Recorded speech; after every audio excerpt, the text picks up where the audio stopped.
हर खबर पर होगी आपकी पकड़। डाउनलोड कीजिए एबीपी लाइव ऐप। और अब Smriti Irani, minister of textiles, हमारे साथ जुड़ चुकी हैं। स्मृति जी, बहुत बहुत शुक्रिया हमें वक्त देने के लिए। लेकिन ये 20 लाख करोड़ का पैकेज कैसे देख रही हैं आप इसे?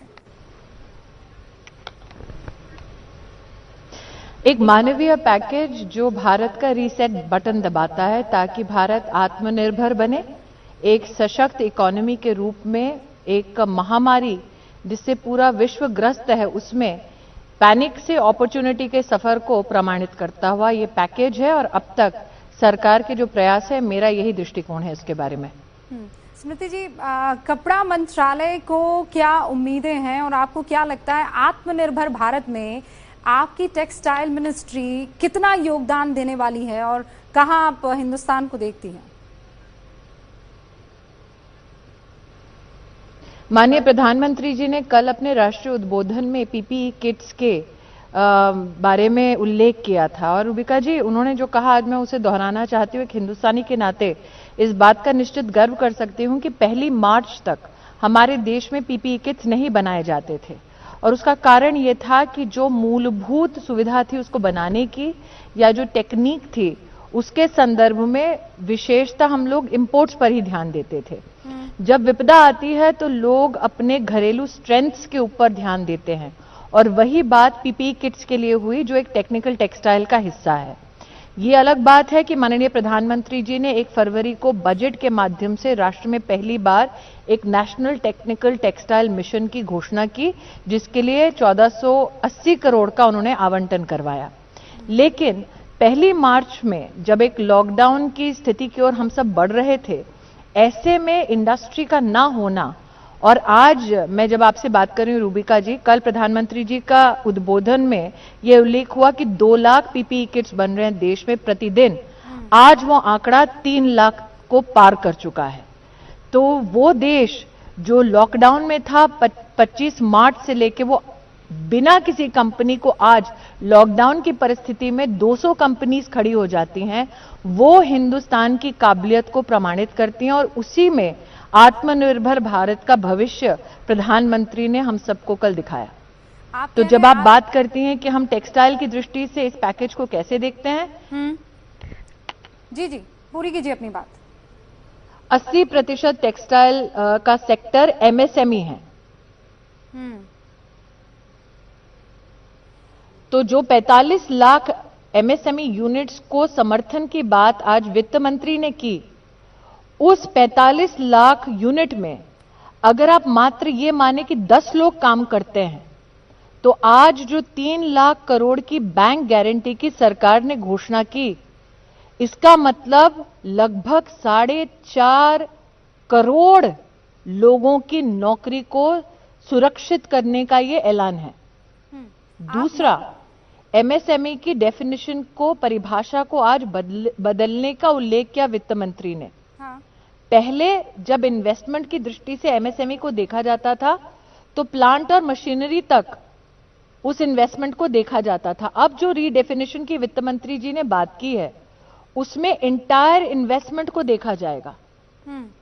साथ ही बहुत सारे ऐसे वर्टिकल्स हैं जिसमें आज घोषणाएं वित्त मंत्री ने की, चाहे वो ईपीएफ की कंट्रीब्यूशन हो जो हमारे मजदूरों की आर्थिक सुरक्षा से संबंधित है, चाहे वो सबऑर्डिनेट डेट की बात हो, वो कंपनियां जो बैड डेट की ओर बढ़ रही। जी, आप मजदूरों की बात कर रही हैं। राहुल गांधी वो ये कह रहे हैं कि ये श्रमिक कानून में जो अलग अलग राज्यों ने बदलाव किए हैं, मैं पढ़ के सुना देती हूँ आपको। हम कोरोना के खिलाफ मिलकर संघर्ष कर रहे हैं, लेकिन ये मानव अधिकारों को रौंदने, असुरक्षित कार्यस्थलों की अनुमति, श्रमिकों के शोषण और उनकी आवाज दबाने का बहाना नहीं हो सकता है।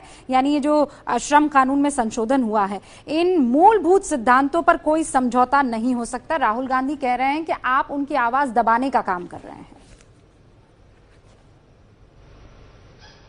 देखिए, जो व्यक्ति रेड जोन को ग्रीन जोन, ग्रीन जोन को रेड जोन, इसी परिभाषा में लिप्त हो जाता है, उसके उच्च कोटि के मानसिकता के साथ रोज द्वंद्व करना हम जैसे साधारण लोगों के लिए कठिन हो जाता है। क्या राहुल गांधी का यह मानना है कि अगर पॉलिसी रिफॉर्म में पंजाब आगे बढ़ता है तो पंजाब जिसमें कांग्रेस की सरकार है वो रौंदती है लोगों के अधिकारों को। महाराष्ट्र में आज इस महामारी की वजह से बहुत बड़ी चुनौती है जहां पर कांग्रेस की सरकार है। तो क्या राहुल गांधी का ये मानना है कि उनकी अपनी सरकार सबके अधिकारों को रौंदती है? छत्तीसगढ़ अगर बदलाव करना चाहे ताकि लोगों की आर्थिक व्यवस्था की दृष्टि से वो सुदृढ़ करने का प्रयास करे, तो क्या उनका मानना है कि छत्तीसगढ़ की सरकार लोगों के अधिकारों को रौंदती है? तो मैं काल्पनिक बातों के ऊपर टिप्पणी करने की बजाय जो तथ्य हैं उन पर जवाब देना बेहतर समझती हूं। तथ्य क्या है? जो मैंने आपको पहले कहा, 45 लाख एमएसएमई यूनिट में मान लीजिए कम से कम अगर 10 लोग ही काम करते हैं तो आज 4.5 करोड़ लोगों की नौकरियों को बचाने का ऐलान हुआ है। क्या राहुल गांधी को इस बात से दुख है कि 3 लाख करोड़ की बैंक गारंटी सरकार दे रही है ताकि 4.5 करोड़ लोगों की नौकरियां बचे?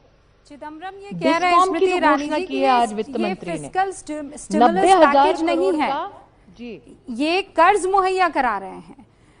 कांग्रेस ये कह रही है ये पैकेज नहीं है, ये पैकेजिंग है, ये हिंदुस्तान के लिए हेल्पलाइन नहीं है, ये हेडलाइन है, झुनझुना है।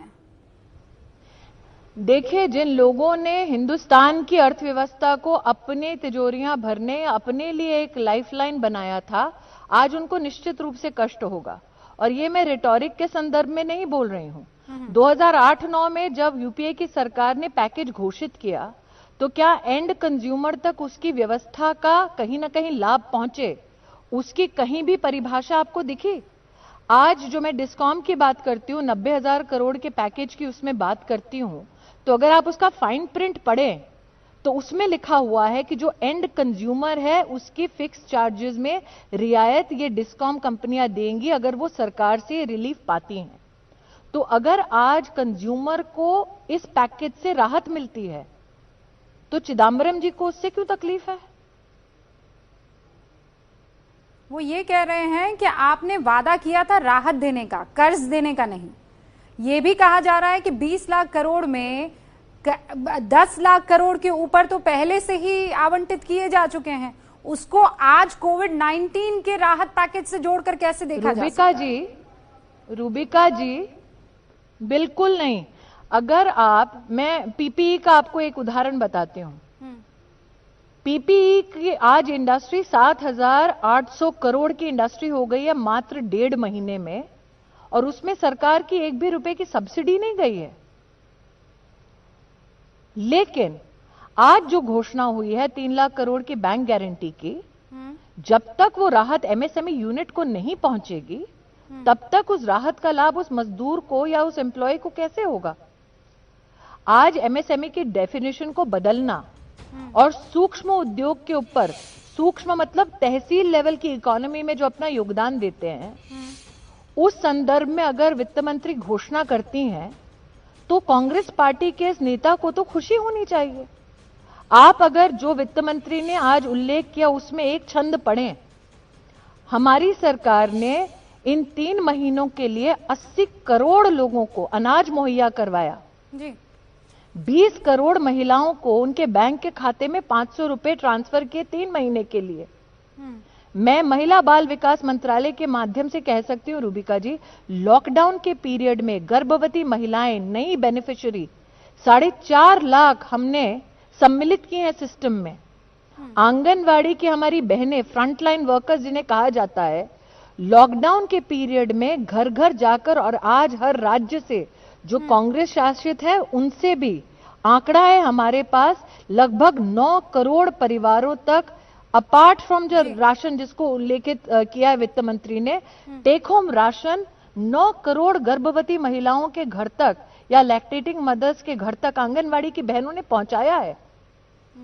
तो पैकेज का एक छंद है जो इंडस्ट्री से ताल्लुक रखता है, जो मानवीय छंद है, उसको कांग्रेस कैसे नकार सकती है?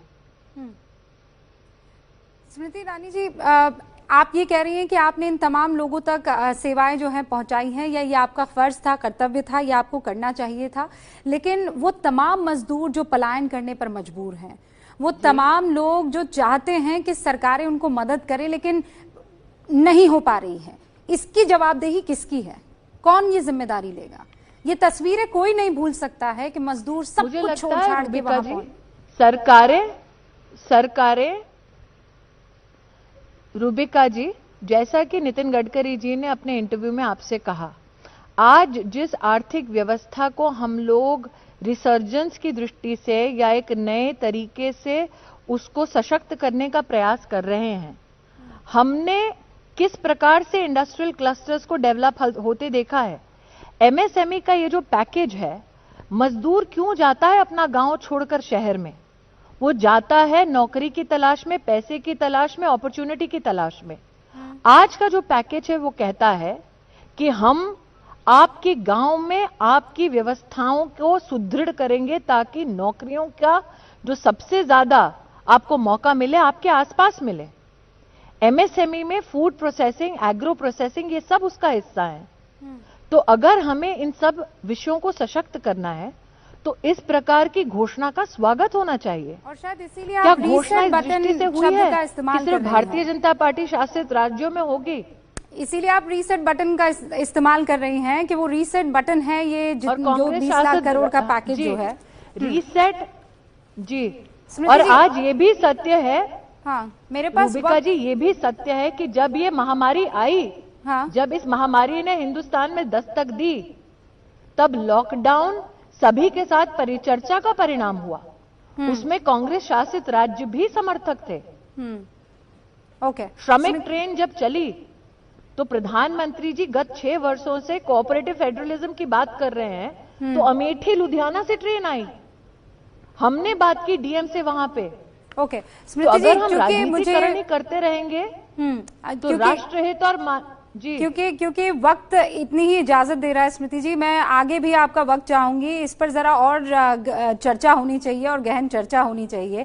बहुत बहुत शुक्रिया हमारे साथ जुड़ने के लिए और इन सारी बातों को हम तक पहुंचाने के लिए। तो रीसेट बटन स्मृति ईरानी जो है वो कह रही हैं कि ये जो 20 लाख करोड़ का पैकेज है, हिंदुस्तान आत्मनिर्भर कैसे बनेगा, वो आसान शब्दों में समझाती हुई। बहुत बहुत शुक्रिया स्मृति जी।